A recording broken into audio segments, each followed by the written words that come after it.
இப்போ வாஸ்துங்கிறது மண் என்கின்ற மனையும், மண் என்கின்ற கட்டடம் இவைகளை சார்ந்து தான் இன்னைக்கு நமக்கு இருந்துட்டு இருக்கு.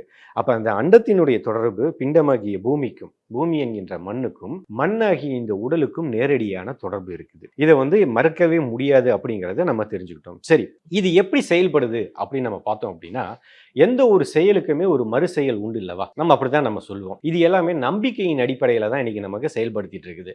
ஒரு உதாரணத்துக்கு, ஒரு செயல் நடந்துருச்சு, அதில் நமக்கு ஒரு சந்தோஷம் நடந்துருச்சுன்னு, சந்தோஷத்தை பத்தி நம்ம ஆராயவே மாட்டோம். அதை அனுபவிச்சுட்டு நம்ம போயிடுவோம். இப்போ ஒரு துக்கமா நடக்குது, ஒரு வலி வேதனைகள்லாம் நடக்குது. அப்ப நம்ம என்ன பண்ணுவோம்? இது ஏன் நடந்தது, எதனால நடந்தது அப்படின்னு நம்ம ஆராய்வோம். அப்ப ஆராயும் போது பாத்தீங்க அப்படின்னா, இப்ப ஒருவேளை டைம் சரியில்லையோ அப்படின்னும் போது வானியல் என்கின்ற ஜோதிடத்தின் மீது நமக்கு ஒரு நம்பிக்கை வரும், ஒரு பார்வை வரும்.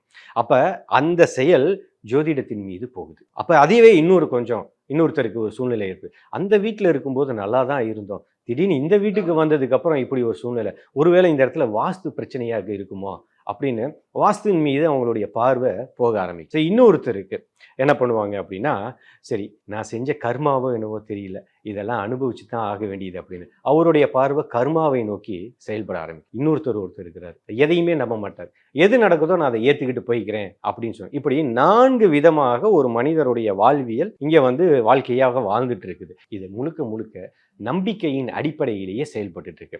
கிராண்ட் ராயல் டூர்ஸோட டிராவல் பண்ணுங்க, இடங்களும் புதுசு, நினைவுகளும் புதுசு.